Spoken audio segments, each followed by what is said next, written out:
Hey everyone, जय माता दी। राम राम सभी को। गाइस, आप सब कैसे हो? आई होप आप सब ठीक ठाक होंगे। तो गाइस, बड़े दिनों के बाद मैं व्लॉग बना रही हूँ। व्लॉग नहीं बनाया क्योंकि हमारे मेरी ननंद हैं, सबसे बड़े थे, उनकी डेथ हो गई है। उनकी शादी हिमाचल में हुई थी गाइस। तो इस वजह से ना अभी भी शायद कल 10 दिन हुए हैं उनकी डेथ हुए।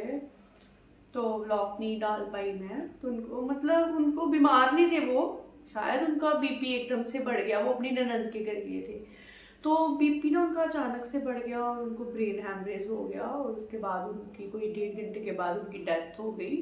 अभी एक हॉस्पिटल से दूसरी हॉस्पिटल में जा ही रहे थे तो रास्ते में उनकी डेथ हो गई। तो गाइस देखो, जीना मरना तो लिखा हुआ है, बट कोई अपनी एज के रिकॉर्डिंग जाए, है ना, तो ज़्यादा अच्छा होता है। पर भगवान ने जितनी लिखी है, पर जैसे उनको पैरालाइज हो गया था, पर भगवान का इतना शुक्रिया है कि वो बेड पे नहीं पड़े, क्योंकि आजकल कोई भी किसी का नहीं करता, है ना। तो क्या करना।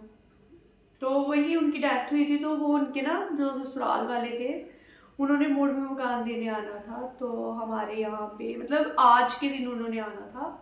और हमारे यहाँ के लोकल जो लोग हैं, जैसे हमारे मोहल्ले की लेडीज़ हैं, एक हमारे रिश्ते में भाभी है, तो उन्होंने बोला कि पंचक में नहीं आते, जैसे जिनको परसोन बोलते हैं।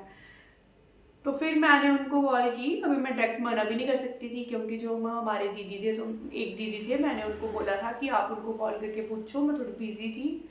तो उन्होंने पूछा था, तो वो बोल रहे थे मॉर्निंग में 10:30-11 बजे आ जाएंगे वो।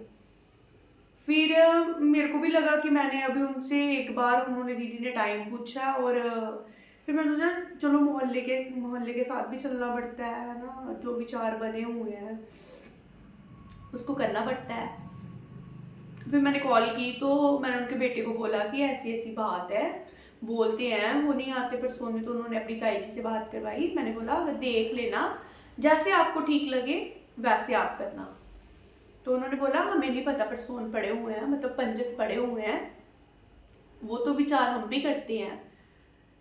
तो चलो फिर क्या बोलते हैं उसको, दीदी, हमने सबको कॉल करके उनको, मतलब उन्होंने कॉल नहीं की। फिर मैंने एक दीदी को बोला, मैंने बोला मेरे को व्हाट्सएप पे नंबर शो नहीं हो रहा, एक काम करो आप ही कॉल करो, आप व्हाट्सएप पे मैसेज कर दो, क्योंकि डेथ वाले घर में कोई ना कोई किसी का आना जाना लगा ही रहता है, बार बार कॉल करना भी अच्छा नहीं लगेगा। तो फिर उन्होंने की कॉल। तो उनका बेटा भी खैर जॉब करता है, पटवारी है, और वाइफ भी उसकी जॉब करती है, तो मैं भी छुट्टियां ली होंगी इतनी 10-12 दिन। तो उनकी दीदी की शादी राजपूत फैमिली में हुई थी, और राजपूत फैमिली में जो करते हैं 13 दिन करते हैं, और हमारे मतलब शर्मा फैमिली में 11 दिन करते हैं, 11 दिन में सुच्चे हो जाते हैं।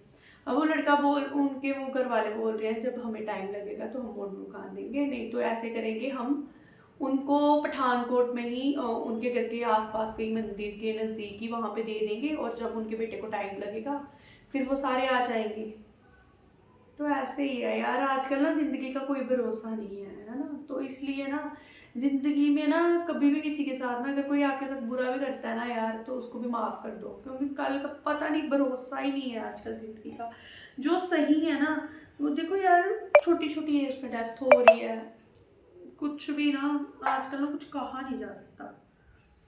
तो मैंने तैयारी की हुई थी, सब्जी काटी हुई थी, हरी सब्जी मैंने काट के रख दी हुई थी, क्योंकि तो चलो वेडनेसडे को अभी तो, क्योंकि मंडे को जाएंगे परसों, मतलब पंचक, उसके बाद क्या बोलते हैं, मे बी वो फिर उसके बाद आए। तो मैंने कुछ बनाने लगी थी, मैंने सोचा चलो नमकीन चावल बना लेती हूँ।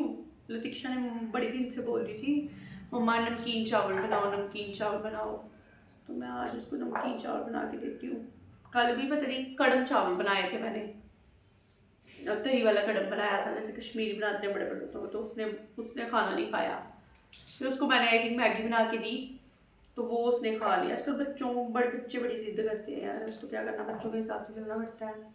तो मैं ना थोड़े से मटर छिल लूँगी, और उसके बाद मेरे से थोड़े से कपड़े हैं धोने के लिए, तो मैं कपड़ों को धो के, क्योंकि अभी धूप भी है, चलो स्पिन करो। फिर भी अगर स्पिन भी किए हो ना, तब भी क्या होता है कि थोड़े थोड़े वो धूप तो लगवानी पड़ती है, नहीं तो स्मेल हो जाती है।